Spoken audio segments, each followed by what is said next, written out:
Hello, hi, it is me, it is I, Small Time Didi, your Khadi on the internet, and I am back. We're back, you guys. I did it, you guys.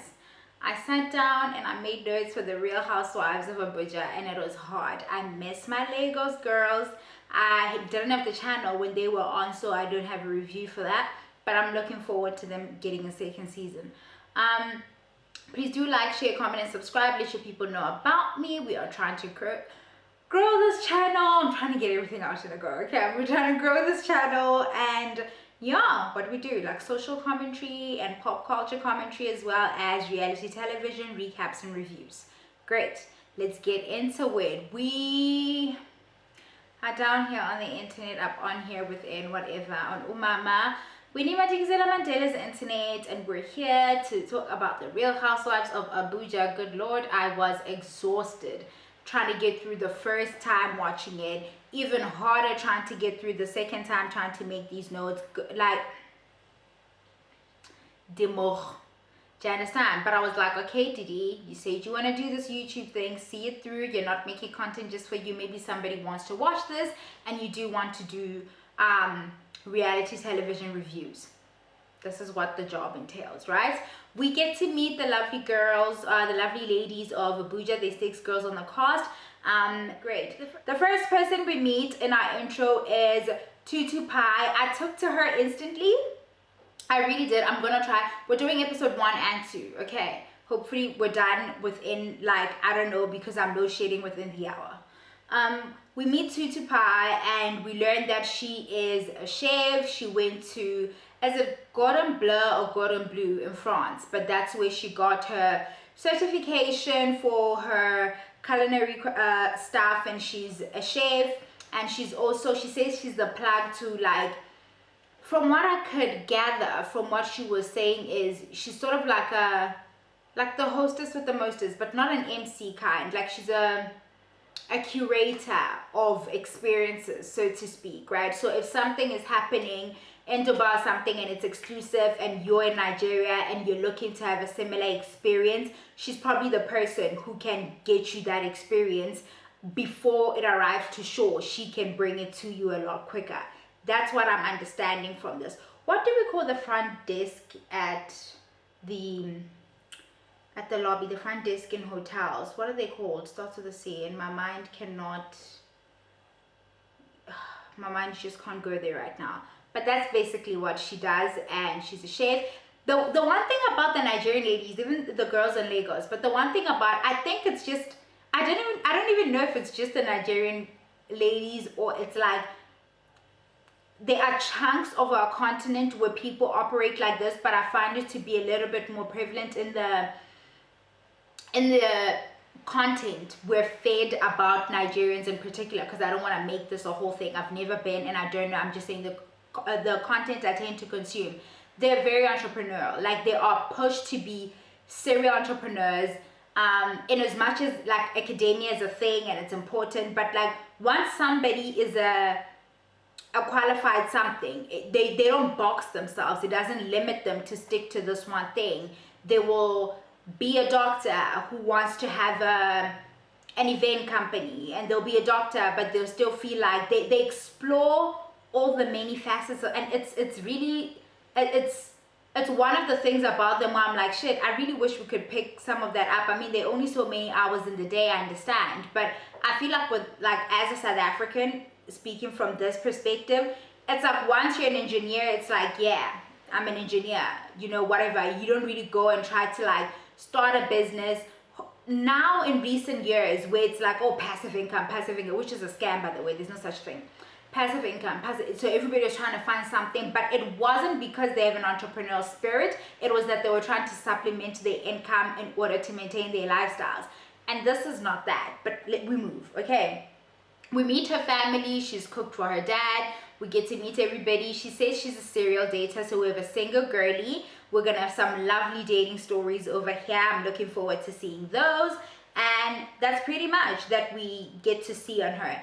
And then we meet Samantha, and she is a snooze face. Samantha is a pretty girl. Well, she's average looking to me, but when you're light skinned in the African community across the whole world, you get to pass as pretty, right?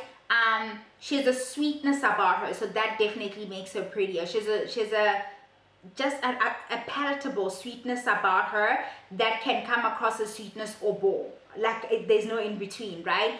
And especially in Nigeria, where like bleaching is such a culture, from the content that I consume from that side of our continent, she is boring. Like if it wasn't for her looks, she would possibly not have the life she has. I don't understand why she's on the show. This woman is not compelling. When she comes on, I doze off. I forget I have to rewind and try to hear what she said, but she skates by on her looks, which are average, but she's light-skinned in Nigeria, so then she gets to be called pretty. And she's in a broader context light-skinned on the African continent, because it's not make like this is just a Nigerian problem. Light-skinned girls here who have my features get to rank a little bit higher because, you know, colorism. How nice. But she's a bore. She has triplets that she carried herself, and a fourth kid. Beautiful girls. I can't remember if there was a boy in her mix. Do you see how non-memorable she is? This is not an indictment on her kids, okay? Let's not do that. But yeah, herself, and she's the one that we're meeting here. We learned that she's throwing a birthday party for herself, and the theme is Bond, and she says she's a fashion business person. Like she's in business. Everybody's in business, even with the Lagos girls, right? And the one thing again about the Nigerian women or on both of these shows, or just content from that side of the world that I'm fed, and I guess I'm fed because I consume similar content as is. They don't have this thing, yako, all the market is saturated. No, they would all release a lotion line. They don't give a shit. I don't know if it's because they have a large enough population where they know that, you know what, if they're saying this is $1 billion industry, I'll just want my little piece of that pie. I think that's the understanding. Whereas with us, it's like, oh, everybody's doing that now. I need to come up with something. But how well are they doing it, right? And I'm not saying saturation isn't a thing, but like, I make cakes. My market has become rather saturated in the past few years, right? But like, at what quality are the other people? Like, you can always find a way to set yourself apart, and I feel like they understand that, right? They've managed to ride, especially this fourth industrial revolution shit that everybody else seems to be on everywhere else on the continent and on the globe. Us as South Africans in particular, I don't know what, even check out Big Brother. My friend and I have this conversation all the time that Big Brother Niger is huge. It launches careers. Like, just by being on the show, by the time you leave the show, you can do something with that exposure. That doesn't seem to be the same thing here. So that's why everybody can get to have like a fashion boutique, right? You go there, people like your personality, they want to support you. You get off the show, you have a little online boutique. The girlies who fuck with you purchase your stuff. Like the influencing power, that currency that is in influencer marketing seems to be really strong there. And that's the only thing I can really attribute to why it is everybody's able to have a little bit of the same pie. Like, the saturation isn't a world that they exist in. It's just, I'm gonna do me. I'm gonna really try to not stay on points too long, but that's just been my observation, and I kind of like it. Right. We see Tutu Pie, and she gets an invitation to Samantha's thing. I think she meets up with Samantha, and Samantha invites her, or I don't even know how she got, Samantha bores me, you guys. Tutu's invited to this party that doesn't match the theme. Like, the invitation alone doesn't match what they're saying the party is. I will get to all the confusion of it all. And then we meet Princess. Now, Samantha is a bore to me, but Princess is annoying, and I would take Samantha over Princess. Princess she's too much for me. She's just uncultured, a little bit uncouth, and just like no sense of decorum. And I'm not be proper, what are the people gonna say, you know, act how the white people would approve. That's not me. At the same time, like just have manners. Basic shit. Like be an African woman and have some fucking manners. Like I don't know how to explain this, but we meet her. She's a family, she's married, we meet her kids. She says her and her mom are extremely close and stuff. I can already smell the dynamic that is, who's this on the Real Housewives of Durban? Nonko and her mom. This unhealthy dynamic where you guys make your moms your best friends and then you bring them into our spaces as peers when we're trying to hang. Cut it out. Cut it the fuck out. Nobody wants to see that. Nobody wants to be around your mom. Why is she not with her? Like, why is she not Lady Takajao? Like, why is she not with her people? Putting some snuff up her nose like a regular grandma. She can be in glam all she wants. But why does she need to be at this table where I can't use words like, oh my God, bitch? Because your mom is here. Like the hell. Anyway, we meet her. She seems to wear many hats. She says she's a qualified lawyer. I'm not sure if she's practicing in the law fraternity, but she says she's a lawyer. She says she's the chairman or managing director of 2 hotels, and she's also a YouTuber, and she says she's been snacking. Do you see what I'm saying? How they explore all the many. I saw it with the Lagos girls. They will do Tiana on Lagos. She's a fashion girl. When we met her in the first episode, she was launching a hair product line for her daughter, or using her daughter to brand for their baby hair care line and stuff. They don't stick to one thing. The multiple streams of revenue is something they just cracked and they run with it. And I suppose it's because people are responsive in that market, because when you try to launch something, not gasareke, but also here we have people. Boiti is a perfect example, and I feel a lot of people have made this example with Boiti. Boiti decided that she wants to sell us some fucking liquor, and then she went and branded, not even her, they used her likeness to brand this cider that looks like any other pink cider that the girlies drink, but they wanted us to pay an arm and a leg for it. She doesn't have the fucking star power. She doesn't have the fan base for it, and this shit is not exclusive. Everybody has this. As South Africans, we look at things like that, like maybe I love a boy overpriced. I won't buy. I really won't buy. But Banana is selling me champagne that she's been brand bubbles since. It's believable. I get it, and I feel like I'm getting my money's worth and what have you. But like, we just aren't a market that's as responsive to celebrity and to like influence. Like influencer marketing just does not seem to land with us, and I don't know if we just like think we're too cool for school, like or what our thing is. But like, we aren't about to buy something off of some celebrity shit. I mean, some of you do, but like, it does not take quite as well as it does with the Nigerians. I don't know how to explain this. Okay, but we move. Arifa, we meet Arifa. I went to school with somebody with this exact name, and I had to go and check if that's what I'm hearing them say.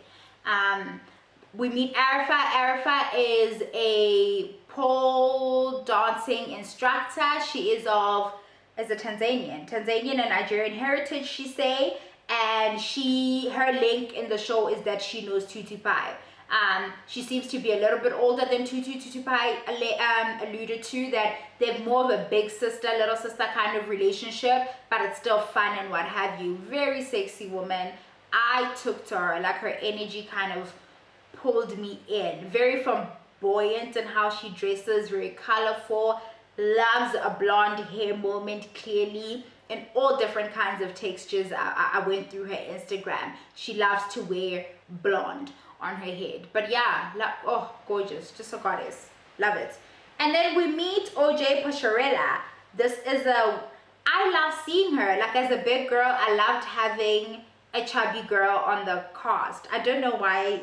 I do know why. Like, representation is such a thing, and you hardly see it, especially being a historian. Like, on the Real Housewives of Orange County, that Emily, in the last couple of years, that franchise is work right now, that Emily, guys, is an average sized woman, but they drag her so much, calling her fat and stuff. So seeing a woman that like resembles me a little bit, And in terms of her build, she's serving all the face. She's serving all the face. She's another businesswoman. It seems like she does like blinged out purses.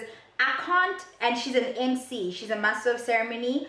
I can't land exactly what she does. I don't know if she can. And then we also learned that she has a foundation, a division for boys and girls. I didn't care for the scene of her visiting the boys. It's giving white savior complex. I don't care for it. I don't want to see that shit on my screen. Please stop exploiting people in poverty. Stop exploiting people. We don't think you're a good person.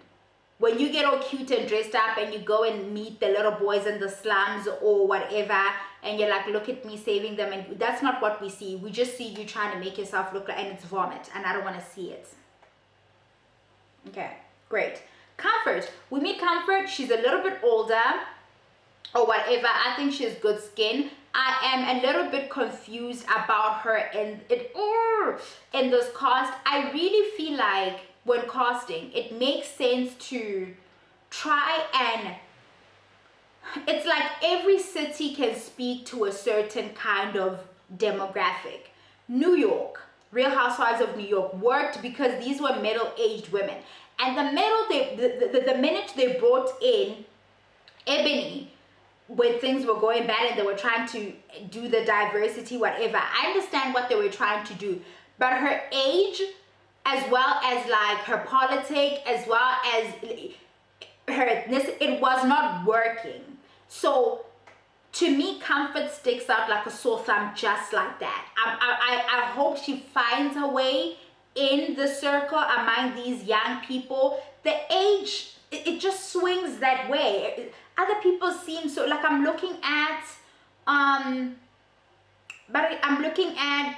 who's this boring one? Samantha.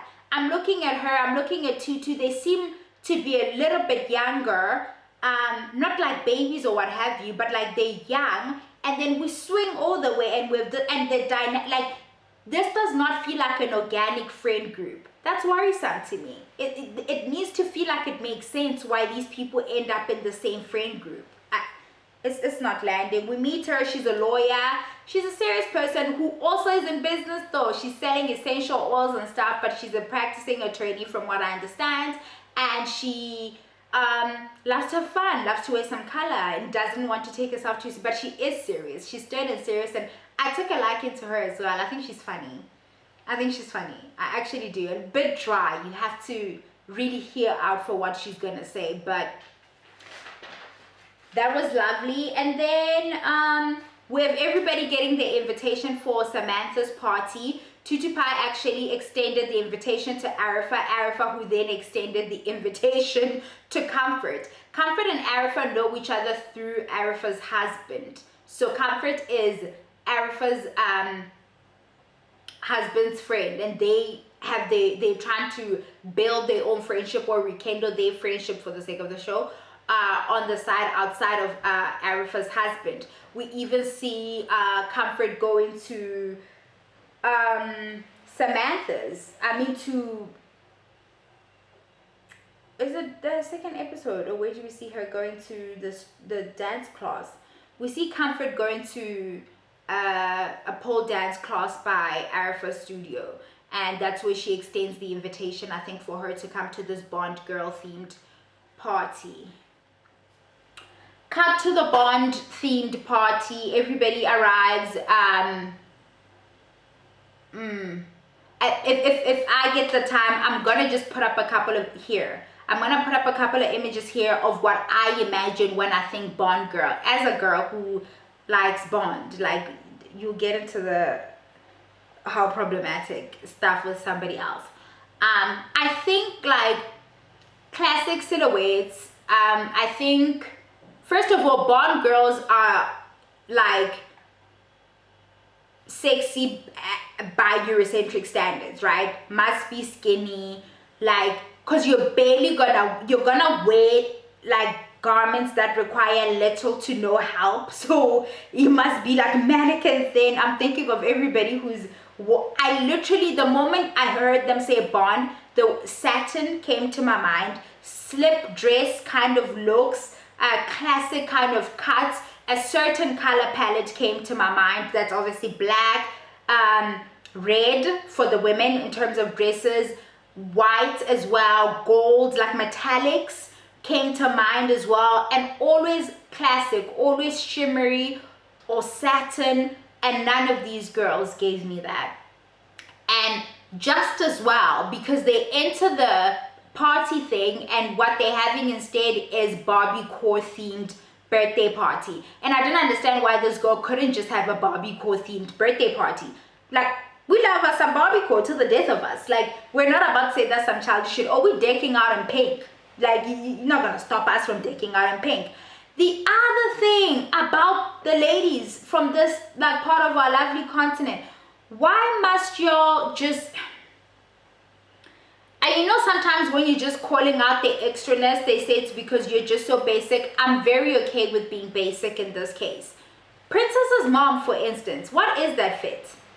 I feel like it's getting out of hand. Even with the Lagos girls, it's like the constant trying to be the biggest, and it's a personality thing, like as a nationality that I feel they have, like grand and more and extra and flamboyant, and it's who they are as a people. But it's like there's a reason things are editorial and not like ready to wear or outside wear or dinner party. Like, yes, make it fashion, but like the other thing about design is practical. Like a core tenet of something being called design is the practicality of it all. Some of the stuff you wear, you can barely move your whatever. It's always a thingy going on here. Sometimes you really just look like bedspreads, I hate to say it, or you look like our grandma's curtains or those bathrooms that used to be decked out. Sometimes it just be too much. It'd be too much. Nobody nailed the Bond look. I don't care how. Do you know who almost nailed it? Her color was just off. Comfort. Comfort, that neon is what threw me. But if she had worn that and that dress was black or red or like, I don't know, like a silver, listen, she was the right girl.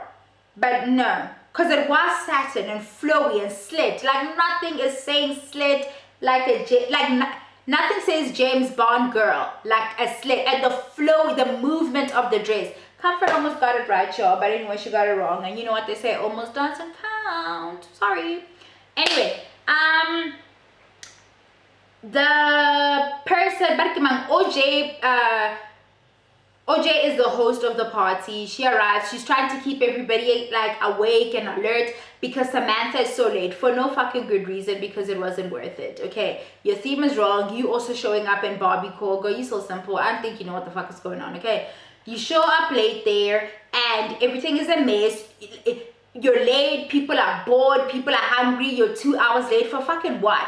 If you know that you're the type of person that makes people wait, make provision for people to be comfortable and not even feel like they're waiting. Have a nice lounge area, right? Have people seated on some nice couches, have some hors d'oeuvres rolling out, ply people with liquors, have the music blasting. By the time you arrive, they need to be high off the bottles and excited for you and woo, and not mad that your ass is fucking late. But you have people sitting at the table hungry. This one brought her mom, who probably needs to take her like her BP medication. Comfort also probably needs to eat because she's old, and this is not me being ageist, but I'm just saying, like, whatever. You're late, you get there, it's whatever, and then precious. The food comes out because finally Samantha arrives and it's a snow fest. It's a snooze fest. It's not cool. She arrives and it's like, woo, but it's really like, okay, girl, whatever. She arrives and I don't know. I think I should make this into a 2-video thing. I have no idea what to do because it's long, guys. She arrives and it's whatever. It's honestly whatever. And they bring the food out and they want to say a prayer. And Princess is like, no. We can't. I hope I haven't called her Precious at any point, because I kept making my notes as Precious and I had to go correct and say Princess because I kept thinking her name is Precious. I don't know. We arrived, they sent the food out, but her mom doesn't have her plate yet. All she had to say was, my mom doesn't have a plate. Your mom wasn't even invited to the party. So I can imagine the catering staff at the back had a certain number in mind, and they're now scrambling about trying to feed your mom who was not invited to this little get together. Okay? She's like, no, we can't pray. The queen mother doesn't have her plates. Oh, this shit again. This fucking queen this and princess this. It's like, you guys, yo, these are Nonko's relatives. People who take themselves so seriously just make me want to puke. Like, ugh. It's never that real. You don't need to hold up the entire thing. You can just raise it. Like, just be mannered about yourself. My mom doesn't have a plate. Maybe nobody noticed before we say the prayer. That's it. You don't need to hold up somebody. And she's like, well, we had to wait for the birthday person for X number so we can all wait for my mom to have a plate. It means that much to you. Please take your plates and give it to your mom, and then you can wait for your plate. I just felt like it was so... Anyway, it doesn't matter. That's pretty much what happened in episode 1, and then we move on to episode 2. Arafah got so much screen time in episode 2, like gang screen time. Comfort and Arafah meet up. She invites her to her, Comfort and Arafah meets up for a lunch, and Arafah has a box in hand, and it's got 2 panties in it and like a gin and juice thing, and like a whole opposites thing. And she invites her to a drag show that is Saints and Sinners, to which Comfort is so confused as to, is this 2 themes? No, it's not. Okay, it's not. You're gonna dress up in drag. You're gonna do an interpretation of saints and or a sinner, but in drag. So you can't just, like, it has to be camp, but you need to be communicating whether you're a saint or a sinner in drag. Do you see? Quite simple. Okay, she invites her to this thing. She's a little bit confused, but anyway, she accepts the invitation, and then we have Precious. Oh my god, keep saying Precious. Princess's confessional look, the big blue bow. That's that shit I'm asking. Like, why do you look like a comforter from 1988? Why? I don't say it, like, I don't get it, but okay, it's happening. Arafah again meets up with OJ Pusharella. Oh my god, guys, Arafah's shady, but in like a they're talking about Samantha's party and what a snooze fest it was, and then OJ's like, yeah, I tried to keep but she's like, yo, it was like this, you have to sing everything. Because it's annoying. We get it. You can sing, but she sings everything, and everything is a song. And hello, hi, it's just me, it's everything. OJ just sings everything. She must remind you guys that she can sing. I don't know. And then at this thing, like, she extends the invitation to the drag party show, whatever. These girls suck. And then Arafah and Comfort meet up with Princess, where Arafah is supposed to be introducing Comfort to Princess, which is odd because Arafah keeps insisting she doesn't know Princess. So then how are you doing the intro? Do you know what this reminds me of? Phaedra and Nene on Real Housewives of Atlanta. It's like when you run the same circles and you guys see each other a lot and you acknowledge each other, but you've never really spent time together. I feel like that's what Precious is trying to say here. I feel she actually said it. But Arafah is trying to act like you've seen me at one party at best.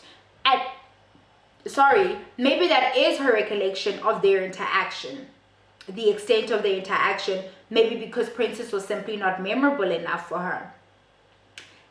But come on, Arafah's a fucking goddess. You can't miss her. She's so striking, so you would remember her.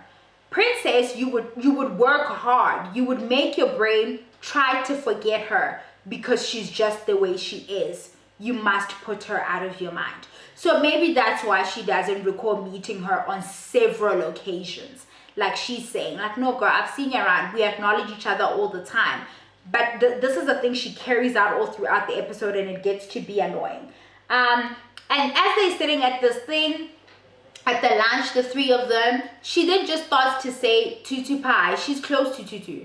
She says, yeah, Tutu Pie dates bad boys and I want to set her up on a date, this, that, and the other. In the confessionals, Comfort says, I feel like we're gossiping about Tutu and I don't know. As they chatting and the chat goes on, they get to a point where they appoint Comfort the right person to try and set her up because they're trying to change her direction in dating and her taste in men.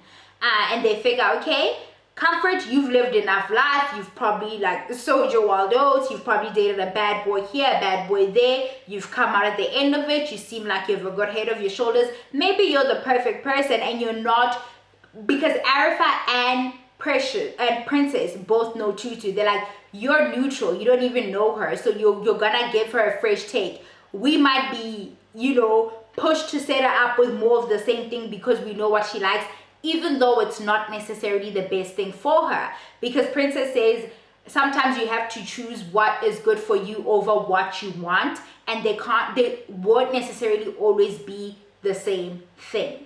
Great. And then Arifa, again, this scene was annoying to me. I almost like squirmed at the TV. Okay, they're in the gym, guys. It's the first season. You get call sheets, I assume, but you're shooting a scene today. Please don't try to sell us on this fucking bullshit. These women did not run into each other at the gym, and they're both shooting. Like, shooting is expensive.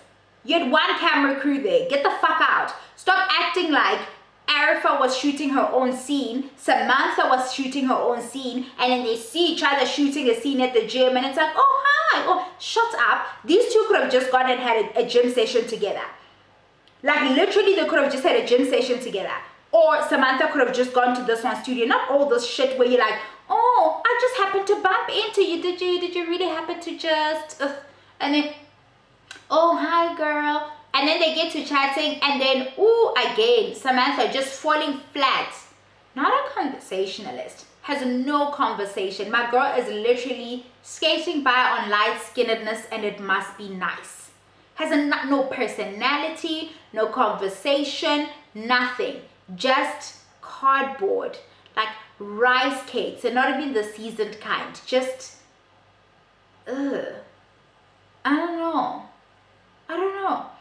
And then Comfort is, Arifa's like, yeah, I'm not gonna, in her confessional, I'm not gonna invite her to my party. She just doesn't have the right energy for it. I thought this was fucked up, especially because you crashed her party as a +1. Tutu Pie's +1. Tutu Pie, whom you didn't even bother to give much attention, but you were her +1. You brought your own, like, la plaza, mathematicians of invitations. She says, there you were, don't invite this girl over because she doesn't have the right vibe. Okay, that's fine. Tutu Pie hosts Princess. She's cooking and stuff. She's licking her fingers, tasting the food, and that put me off. I don't know what they teach you all at Gordon Bleu, Gordon Bleu. I don't know what it's called. I don't know. But all of that, or smacking of the lips and lick, I'm not trying to eat your food when you're doing all of that. Like, I like you, I don't like your saliva. You feel? I like the two-piece she's wearing. I love the two-piece she's wearing. It's so nice from the back. It makes her booty look cute. I love the neckline. I'm a girl with boobs, right? So whenever I'm looking for a set, I'm trying to find something that's not gonna be like my bra is gonna be showing or whatever. So it's so gorgeous to me, so classy. I also like the two-piece, the pant two-piece. It's storming out, and I hope it's not too loud like on the audio. It's a chilly day in Limpopo, a wet chilly day. I love it. They sit down, they have their chat. As they're having their chat, at some point in this episode, Arifa met up with, did she meet up with Princess on their own? I don't know, girl. I don't know. But Finger calls. Arifa calls while Tutu Pie and Princess are together, and she's like, did you receive the invitation? And she's like, oh, there's a box here, I haven't opened it yet. To which she says, oh, hi, I'm with Princess and stuff. And she's like, oh, so you sent an invitation, but I was with you, I was just with you yesterday at lunch, and one wasn't extended to me. Then she's like, oh yeah, you can come. That was odd, Because Princess also says this box was sitting on the table. I wonder why she didn't give it to me. So I don't know if it was all that back and forth interaction at the table where Princess kept insisting, no, but you know me, where she was like, oh girl, I want you in my orbit like that. But in this case, she extends the invitation. She's like, hi boy, I'm my +1 type thing. Well, you probably are, girl. What's it matter? Like, you're going now. Like, you weren't going and you invited yourself. So it is what it is. So anyway, I find it odd that she didn't bring up trying to set her up on a date right here. I do. Okay. Titi Pie goes shopping with OJ. OJ is the one who extended the invitation, but OJ is the one who is an hour late. But then Tutu's trying on things and it's whatever, and then she finally arrives at the thing. And I have my problems with OJ. OJ is performing. She's a caricature.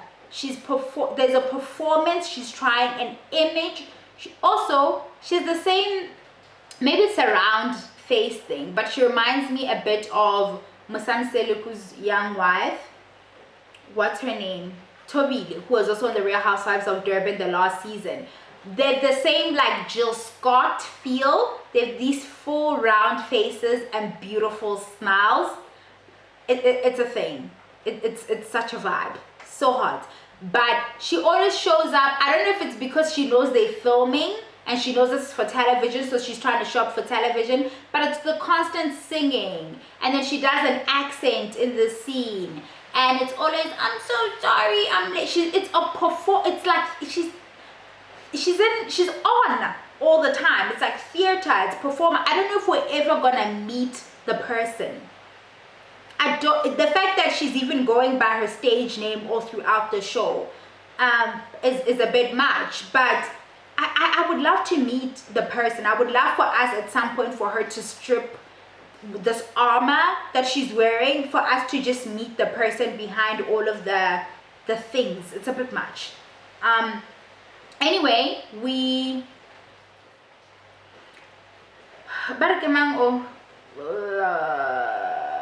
what's this one's name? Tutu actually does shop.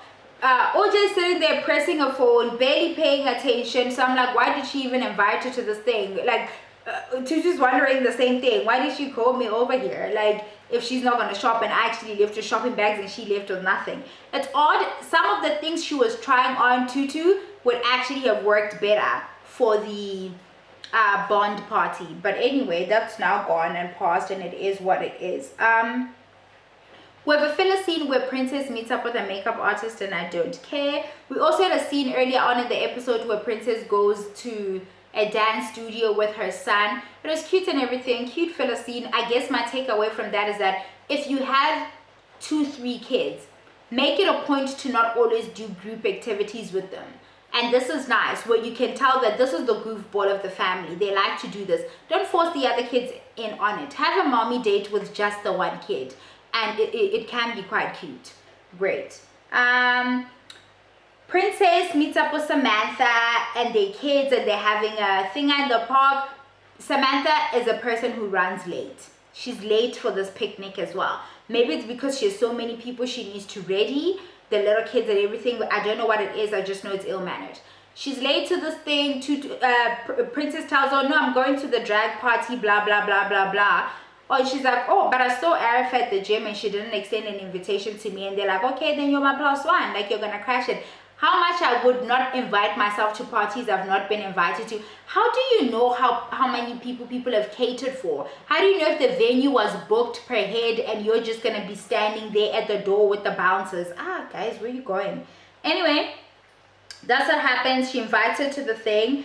Arif's party, everybody arrives, and everybody's interpretation on the theme is wrong except for the host.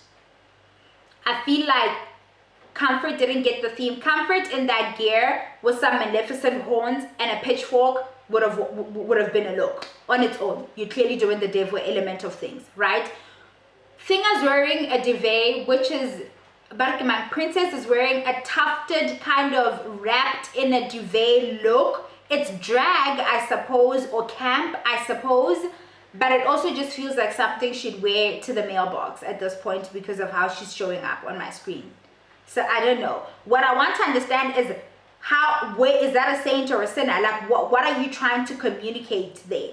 Tutu Pie also shows up in like a bow outfit. I feel like that does lend itself to the saint thing. It's white in color. It's got cute, what I think bows, I think childlike, I think whimsical. I think it lends itself a little bit to the, I'm pushing it here, but I'm trying to throw the girl a bone. Samantha, I suppose the horns, she's wearing like a jumpsuit, like a romper type thing with like very broad shoulders. I don't know what she's communicating to us here. This is a fucking mess. It's a mess. It's a mess. But they're here. Tutu Pie is not in drag. I don't know. And I love you, Tutu. You're one of my faves. But girl, you really let me down here. You really let me, like, what do you want me to do now? I can't even defend you. Anyway, Princess. Oh, Jesus. We're almost at the end. Guys, Princess sat there and went on and on. How annoying is that? That's exactly how I experienced Princess. She's the no-go of this franchise. Went on and on about how she's not letting this go. Like, she feels so snubbed. Like, people who think they're important cannot stand feeling snubbed and they will not let it go. She is a dog with a fucking bone. You hear me? She is going on and on and on, and Arafa not knowing her, like, or saying, oh, you snubbed me, and everybody's annoyed at the table, and they're trying to push through this moment so they can move on to the next thing. But because she likes the sound of her own voice, like, she immediately transitions into another thing because she must be the one talking at all times. What is this that she started talking about next? She started talking about how people's ages, like, guys, there was no full stop, there was no transition. I don't know how the conversation came about. She just started it. How she's usually the youngest in her friend groups, but you can't tell because her mind is sharp. This is so odd to me because in episode 1, I thought her and, like, when they introduced them, I was like, are these people siblings? Her and Tutu Pie. I was like, these two could easily pass for siblings, except I thought Tutu would be the younger sister. I don't know what to tell you, girl, but you actually are not as young presenting as you think you are. Tutu said in the confessionals that she got to a point where she was comparing herself to Arafa, and Tutu was like, if I had to say, Arafa's a bad bitch. Like, she's really, really bad. And she's like, yeah, you can't tell she's the youngest one in the crowd because her mind is so sharp. Girl, your mind isn't sharp. Your mouth stays ahead of what your brain is processing. So you're fucking childish. I don't know what to tell you. You understand? Then she moves on to, she moves on to, what is it that she,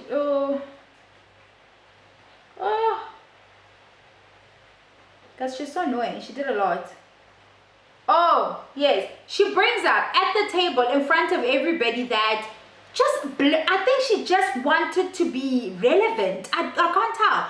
She talks about how, oh yeah, we need to find a man for Tutu Pie, and we were at dinner, and like the ladies that were at the lunch with her, Comfort and Arafa, are taken aback because they're like, oh, we thought this was like a secret mission type thing.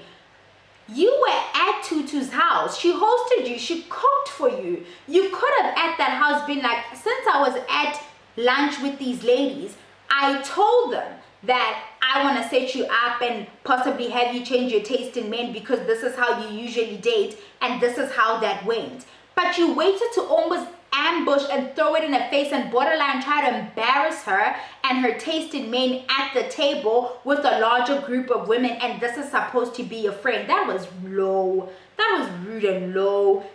But you love to hear yourself talk, you see. You just wanted a moment. This was wrong. But anyway, Tutu decides not to make it a thing and she runs with it. Like, yeah, I usually date a certain type of person. Hasn't worked out for me. So whatever you guys have planned for me, we'll go with it and see. It's a nice storyline. We can run with this. See her going on dates and things like that. That would be lovely. And then we have the ladies take part in an actual drag show competition and stuff. And Tutu actually, but my princess actually wins the competition, and everybody says they don't get why. I also don't get why. I don't get how her outfit was an interpretation on saints and sinners. Like, I do not get it. I don't get it at all. But that's pretty much it. That's what happened. Bye.